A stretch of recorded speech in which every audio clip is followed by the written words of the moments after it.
चला आता वधूचं कन्यादान कोण करणार आहे त्यांनी पुढे या. गुरुजी आता असं म्हणायचं नाही. चला बाकी विधी झालेत, आता कन्यादानाचा विधी आहे. वधूचं कन्यादान कोण करणार आहे त्यांनी पुढे या. बाकीचे विधी झाले, आता कन्यादानाचा विधी करूया. वधूचं कन्यादान कोण करणार आहे त्यांनी पुढे या. Roll please. Rolling and action. चला आता सगळे विधी झालेले आहेत. आता कन्यादानाचा विधी करूया. मुलीचं कन्यादान कोण करणार आहे त्यांनी पुढे या. बघा एकमेकांकडे बोलत आई. अरे हो, ज्या कन्येला आई बाप नाही तिचं कन्यादान कोण करणार? आता ज्या मुलीने लग्नाआधीच आपल्या आई बापांना संपवलं तिच्या बाबतीत असंच होऊ शकतं. आणि आई बाप असते आणखी काय होऊ शकतं म्हणा. अगदी आई बाप जिवंत जरी असते तरी लग्नाआधीच गरोदरच्या मुलीचं कन्यादान करायला कोणता बाप पुढे आला असता? सुसंस्कृत आई बाप असते ना तर रंग उधळणाऱ्या अशा मुलीला कन्यादान करणं तर सोडाच, कन्यादान करणं तर सोडाच, पण घरात हाकलून लावली असती. कन्येला आई बाप नाही तिचं कन्यादान कोण करणार? Reactions continue. जी मुलगी स्वतःच्या आई बापांना संपवून बसली आधीच तिच्या बाबतीत असंच होणार. आणि असंही लग्नाआधीच प्रेग्नंट असलेल्या मुलीचं कन्यादान करायला कोणता बाप पुढे येणार?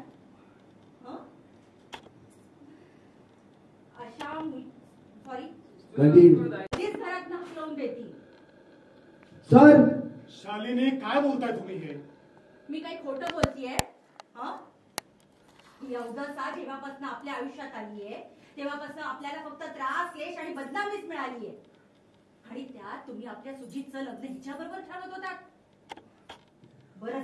बरं झालं सुजित पळून गेला. ते माहित नसायला काय झालं?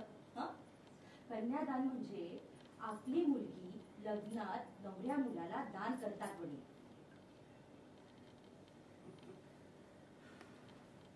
तो झाला शब्दशः. कन्यादान म्हणजे मुलीला दान देणं असं नाही. नमस्कार सत्वदर साहेब, म्हणजे तुमची परवानगी असेल तर थोडंसं बोलू. काय आहे, मी माझ्या चार मुलींची लग्न करून त्यांचं कन्यादान केलेलं आहे. त्या अनुभवातून सांगतोय. कन्या म्हणजे मुली जन्माला येताना आज आपल्या बापाला जीव लावतात. थोडं राईट, हलका राईट. त्यामुळे कन्यादान म्हणजे बाप आपल्या मुलीचं दान करत नसतो. त्यांच्या बरोबर जात असलेलं त्यांचं चैतन्य, प्रेम, सुख, समाधान हे सगळं त्या नवऱ्या मुलाला दानात देत असतो.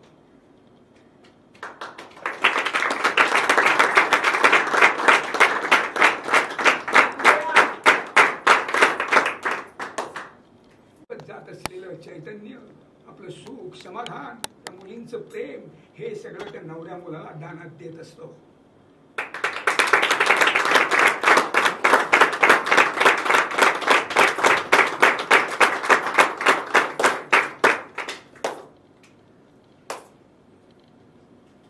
खूप मस्त भाषण दिलं ना तुम्ही, एकदम मस्त.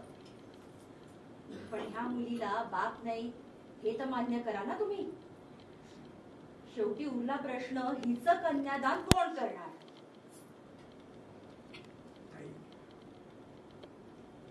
स्त्रिया आजकाल कुठल्याही क्षेत्रामध्ये पुरुषांपेक्षा मागे नाही.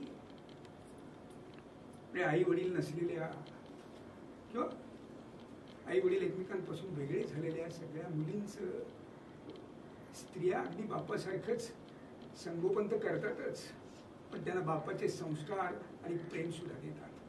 काय म्हणतात त्याला, सिंगल मदर करतात की.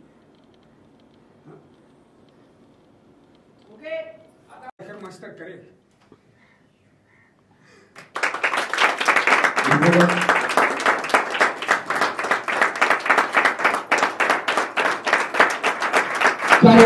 ओके